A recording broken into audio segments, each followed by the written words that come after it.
সহসভাপতি ও উপজেলা শাখার বিভিন্ন পর্যায়ের দায়িত্বশীলবৃন্দ ও বিভিন্ন ওয়ার্ডের বিভিন্ন পর্যায়ের দায়িত্বশীল ভাইয়েরা, আমি আমার বক্তব্য শুরুতেই আপনাদের প্রতি শুভেচ্ছা এবং অভিনন্দন জ্ঞাপন করছি। আজকের যে প্রশিক্ষণ কর্মশালা, এটা এমন এক প্রোগ্রাম যে প্রোগ্রামে কোনো স্বাদ থাকে না, মজা পাওয়া যায় না, আনন্দ পাওয়া যায় না। তবে যদি শেখার আগ্রহ থাকে তাহলে এটা অনেক গুরুত্বপূর্ণ একটা প্রোগ্রাম। দেখেন, ভান্ডারিয়ার ওই গোল চত্বরে যদি একটা জনসভা হতো, তারপর ধরেন 5 মিনিট একজনের বক্তব্য দিত, আপনারা নাড়াইতেন, বিরল্লাহ করে বলতেন, মজা পাইতেন, আবার আরেকজনে দিত। একটা ধারাবাহিক পরিকল্পনা ছিল। কিন্তু আজকের এই যে প্রোগ্রাম, সেখানে কিন্তু এই মজাটা থাকবে না, একটু কষ্টদায়ক। তবে আপনি যদি এখান থেকে গ্রহণ করতে পারেন তাহলে আপনার জন্য অনেক কিছু এখানে আছে। এই জন্য আজকের প্রোগ্রামে দেখবেন হয়তো অনেকেই ভালো লাগবে না, কিন্তু ভালো লাগানোর চেষ্টা করেন। যদি আপনি এই আজকের দিনটাকে ভালো লাগাতে পারেন, এখান থেকে যদি কিছু গ্রহণ করতে পারেন, তাহলে আগামী 2 বছরের জন্য, অর্থাৎ যুব আন্দোলনের যে 2 সেশন, এক সেশনের জন্য আপনাকে যে নির্ধারিত করা হয়েছে, তাহলে এই সেশনটা আপনি ভালো চালাতে পারেন। আপনি যদি সভাপতি হয়ে থাকেন, তাহলে আপনার আওতাধীন সব শাখাগুলোকে আপনি ভালোভাবে পরিচালনা করতে পারবেন। আপনি যদি সাধারণ সম্পাদক হয়ে থাকেন, আপনার সংগঠনকে আপনি মজবুতি করার জন্য আপনি অনেক কিছু গ্রহণ করতে পারবেন। এই জন্য আমার আহ্বান থাকবে, আজকে হয়তো উপজেলার যারা আছেন অনেকগুলো চেয়ারই খালি হয়ে গেছে। এইটা আমি তো দেখি নাই কাউ কি যে হাত জায়গায় বলছেন, ভাই আমি ওজোর আছে, আমি হয়ে যেতেছি। আজকে আমরা ট্রেনিং নিতেছি, আজকে আপনি এটা ফলো করেন না। আসলে কি এটা নীতি আছে ভাই? আসলে কি আমরা যে সংগঠন করি, সংগঠনের যে সভাপতি থাকে, তার কাছ থেকে অনুমতি ছাড়া বাইরে যাওয়ার কোনো সুযোগ আছে?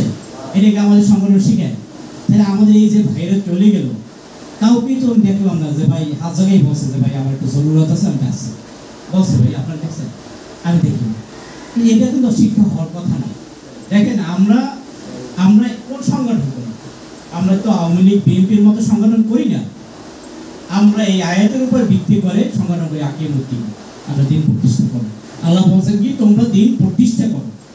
দেখেন, আমাদের যে আমির ছিল শাহেখ ফজলুল করিম রহমতুল্লাহ, তিনি সবসময় এই আয়াতকে ফলো করার কারণে সে সবসময় বলতো আমি রাজনীতি করি না, আমি ইবাদত করি। আয়াত তো এটা শাহেখ রহমতুল্লাহ যারা দেখছেন, হয়তো অনেকেই দেখছেন, আবার অনেকেই দেখেন না। আমরা এই ছোট অবস্থায় তাদেরকে দেখছি। ধরেন 3টার সময় একটা প্রোগ্রাম দেওয়া হয়েছে, ঝড় শুরু হয়ে গেছে, হুজুরের প্রোগ্রাম করতে হবে।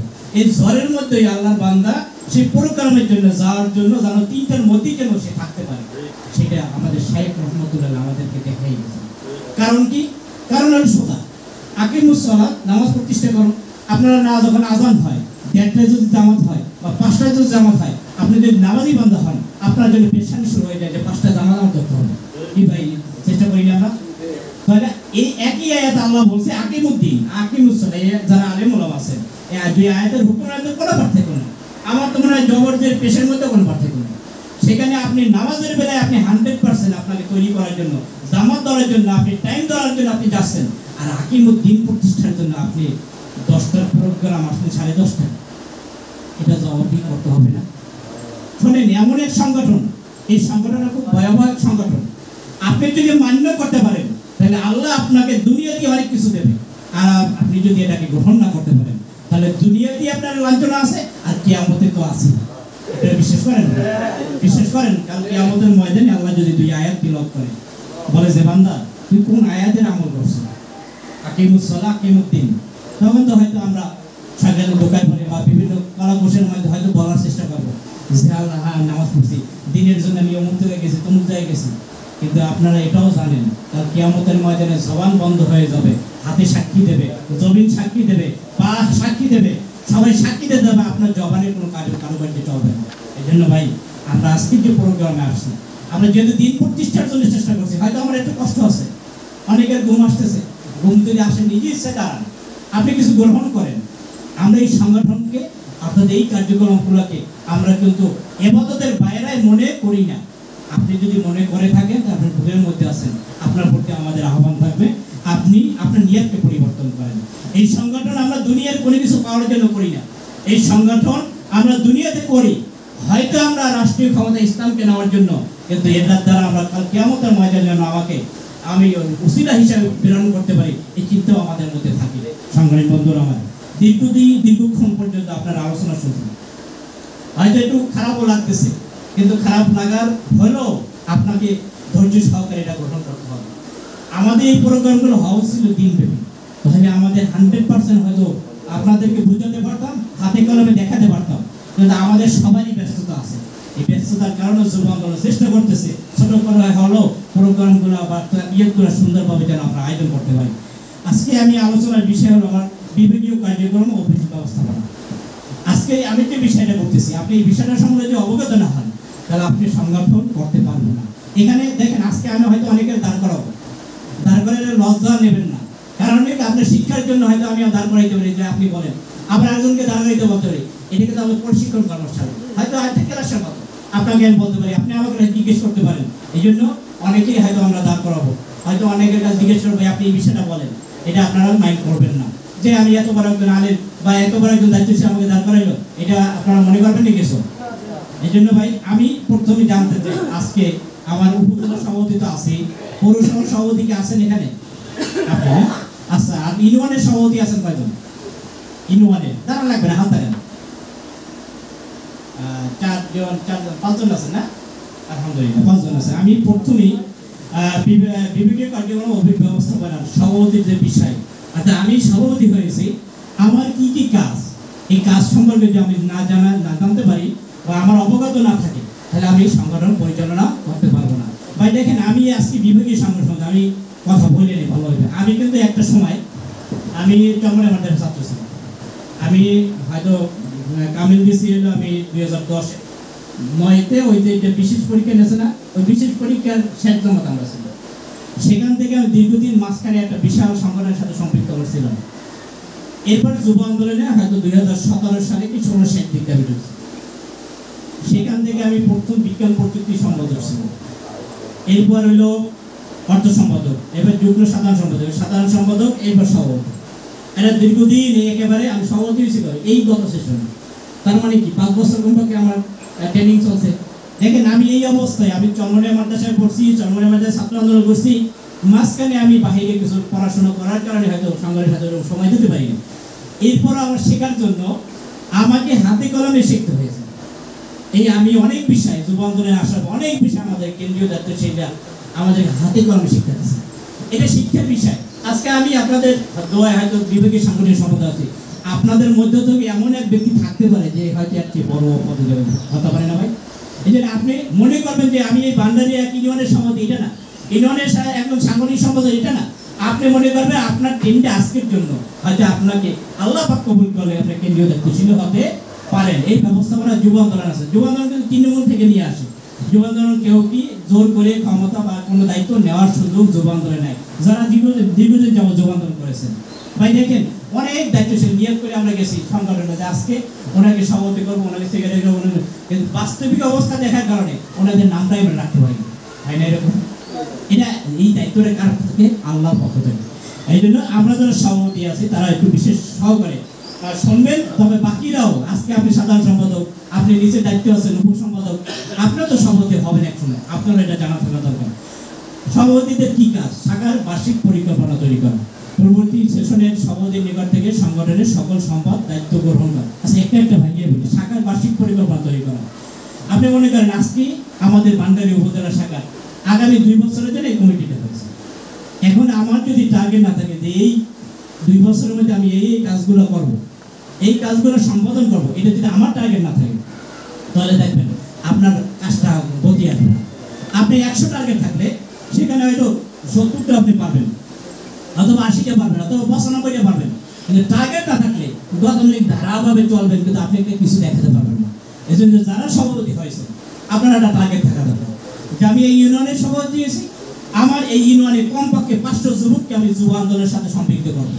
এই টার্গেট যদি আপনাকে থাকে, তাহলে হয়তো দেখা যায় আপনি 300 যুবক, 200 যুবক, 100 যুবক আপনি যুব আন্দোলন আনতে পারবেন, নতুবা কখনোই হবে না। এই জন্য আমাদের একটা বার্ষিক পরিকল্পনা হওয়া দরকার। বার্ষিক পরিকল্পনা আমাদের কেন্দ্র থেকে একটা বার্ষিক পরিকল্পনা আমরা জেলা শাখা হয়তো এই মাসের মধ্যে দিয়ে দেবো। এই মাসের মধ্যে দিলে আগামী মাসের প্রথম সপ্তাহে হয়তো উপজেলা পাইবে, একটা ধারণা আমরা দেবো। ওর সাথে আপনার যে এলাকা ভিত্তিক কাজের কারণে হয়তো বাড়বে, জেলা যে প্রোগ্রামটা দেবে উপজেলায় হয়তো আরো বাড়বে, কমবে না। তাদের প্রোগ্রামটা রাইখা আরো কিছু পরিকল্পনা আপনারা নিয়ে আসেন। ভাই পরিকল্পনা যে ভাই পরিকল্পনা এসব হয় না, বিষয় না এরকম না। আপনি পরিকল্পনা নিয়ে আনেন, হয়তো হইবে না, যেটা হয় আলহামদুলিল্লাহ, কিন্তু পরিকল্পনা না থাকলে কাজের গতি বাড়ে না। দ্বিতীয় নম্বরে পূর্ববর্তী সেশনের সভাপতি নিয়োগ থেকে সংগঠনের সকল সম্পদ ও দায়িত্ব গ্রহণ করা। ধরেন মনে করেন গত সেশনে একজন সভাপতি ছিল উপজেলার বা আপনার ইউনিয়নে, সে এবার বাদ হয়ে গেছে, সেই স্থায়ী মন্ডলে গেছে। তখন তার থেকে আপনি কাজগুলো বুঝে নেওয়ার জন্য কি কি কাজ আপনার আসছে, কারণ যুব আন্দোলন তো আপনি জানেন 6 মাস পর অডিট করে। আপনি যদি এখন ওনার থেকে কাজটা বুঝে না রাখতে পারেন, ওনার কি কি কাজ আছে, কি কাজ উনি, তাহলে আপনি তো একসময় হিসাব দিতে পারবেন। যখন হিসাব দিতে পারবেন না, তখন আপনার উপর বিলে মারবে যে উনি ওই আর আগে সভাপতি যে ভাই আমি সব দিকেই আসি, মুখস্থ কথা। কিন্তু এই মুখস্থ কথা সংগঠনের বিশ্বাসী নেই। আপনি হয়তো ওই ওনাকে খুব ভালোবাসেন, সে মহাপতি মানুষ, সমস্যা নাই, কিন্তু আপনার ডকুমেন্ট রাখা এটা অত্যন্ত জরুরি, এটা বড় সাফাই, নতুবা আপনার উপরে বিলে মারবে। এই জন্য শাখার আমার সভাপতি যারা আছেন, পূর্ববর্তী সেশনের কাজটা আপনাকে 100%, অর্থাৎ তার আমলে কি কি কাজ হয়েছে, কি কি জিনিস আছে, কি কি বিষয় আছে, সব বিষয়গুলো পুঙ্খানুপুঙ্খভাবে একটা ফাইল হবে। এই ফাইলটা আপনারা আনুষ্ঠানিকভাবে গঠন করবেন। তৃতীয় নম্বরে এসে বৈঠক সময় সভাপতিত্ব করা ও পরামর্শভিত্তিক সিদ্ধান্ত নেওয়া। শাখার অর্থাৎ বৈঠকের বা প্রত্যেকটা প্রোগ্রামের শাখার যত প্রোগ্রাম হয় এর সভাপতি করবে কে? কে করবে সভাপতি ভাই? বলেন তো, সভাপতি একজন বলেন, একজন দাঁড়ান তো মাঝখানে, ভাই আপনি দাঁড়ান তো, দাঁড়ান আপনি, ভাই দাঁড়ান, একজন দাঁড়ান মাঝখানে দাঁড়ান। প্রত্যেক সভার সভাপতিত্ব করবে কে? সভাপতি। সে ওই শাখার যত প্রোগ্রাম হবে যুব আন্দোলনের সবকিছু সভাপতিত্ব গ্রহণ করবে কে? সভাপতি। বসেন। তবে সভাপতি ধরেন জরুরি কাজে ঢাকা গেছে, তখন কি করবে? সভাপতি।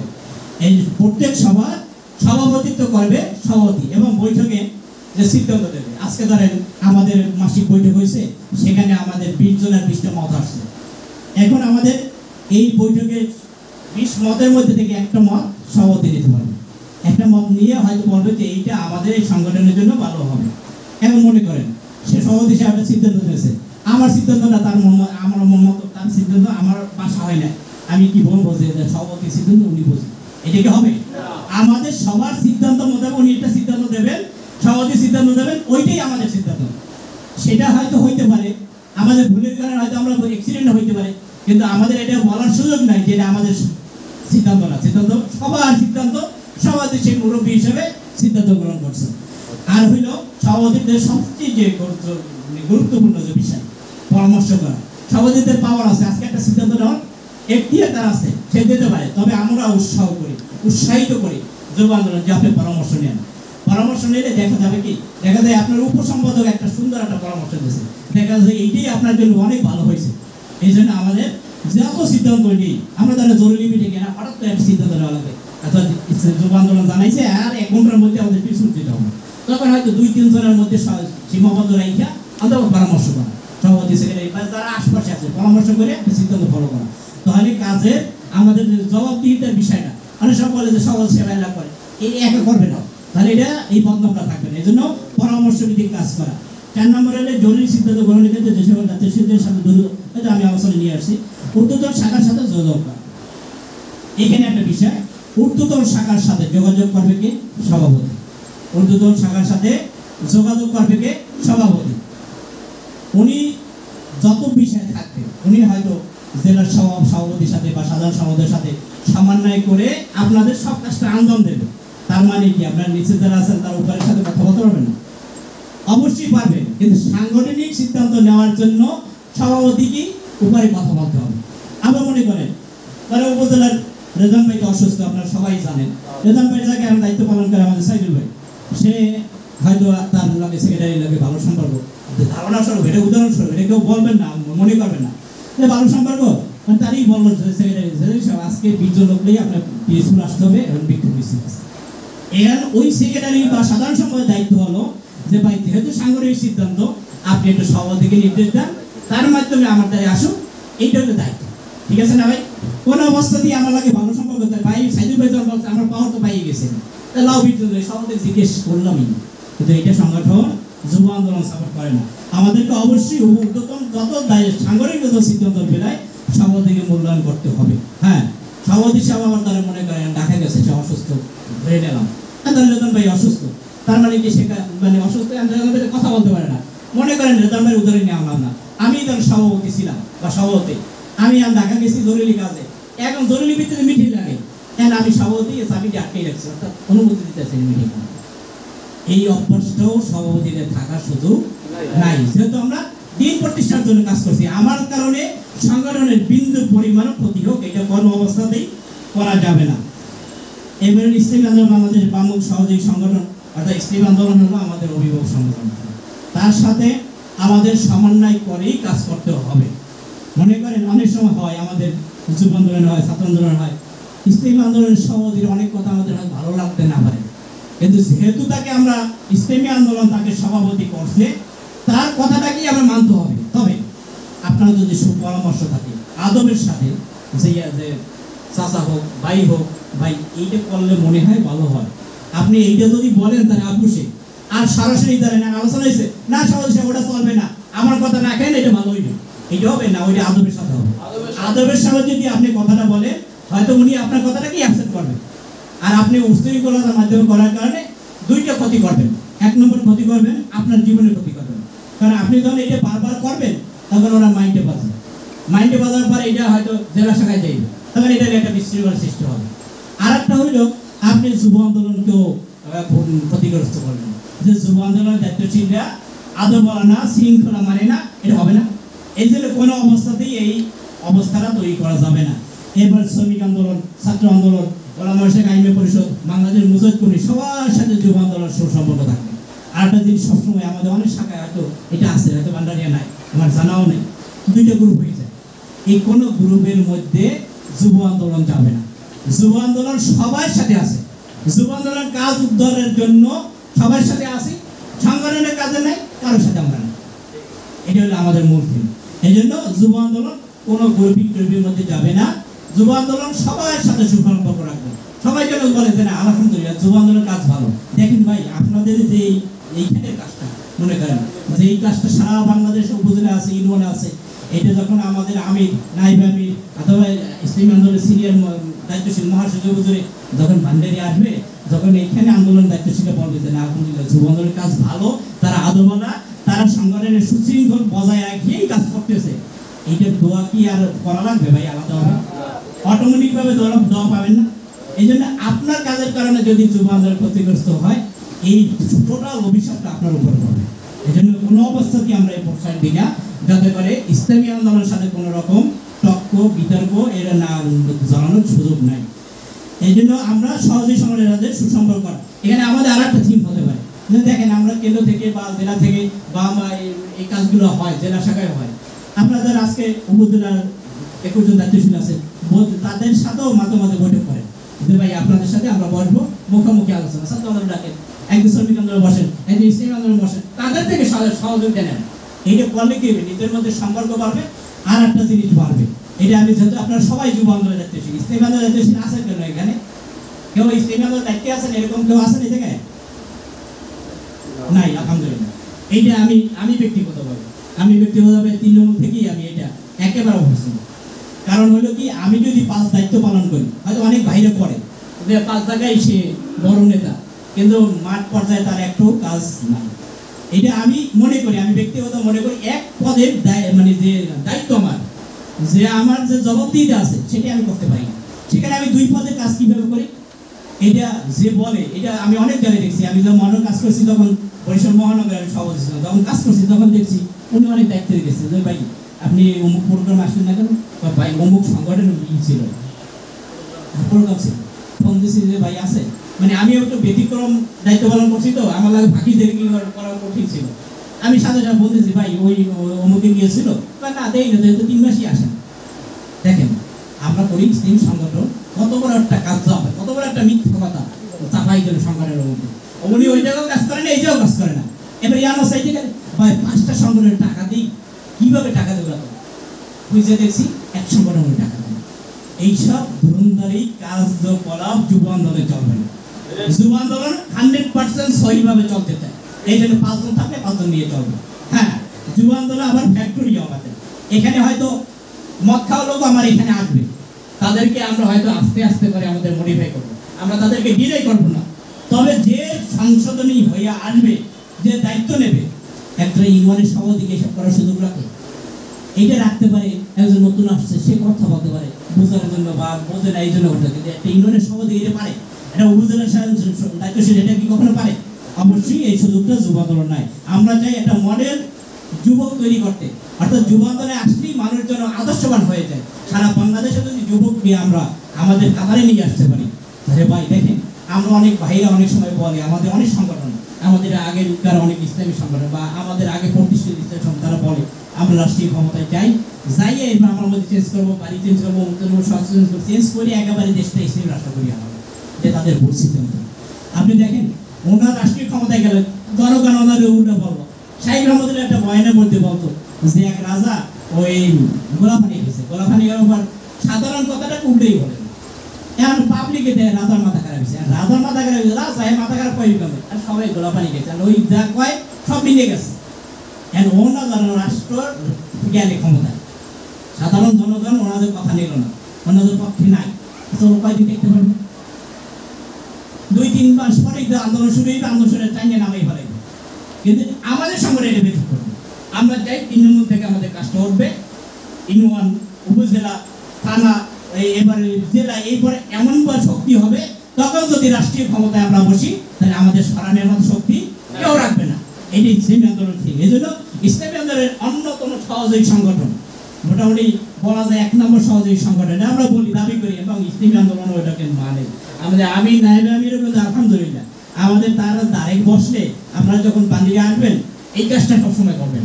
ধরেন আমার আমিরের প্রোগ্রাম আছে, বিশ্ব মানে নাইবে আমিরের প্রোগ্রাম যাইবেন কাফেলাবাদ বলবো, প্রথম আমরা যুবকদের এই দায়িত্বশীল। এটা ভাই এটা তো দেখানোর জন্য না, আপনি হয়তো দেখানোর জন্য যান, এটা দোয়া নেওয়ার জন্য হতো। এই কার্যক্রমটা যে পরিচালনা রাখেন আপনার দোয়া, প্লাস আপনার এই শাখায় যে সংগঠনের কাজ আছে সেটা জানলে তারা দোয়া অবশ্যই করবে। এটা জানবে যে না বাঙালির যুব আন্দোলনের কাজ আছে।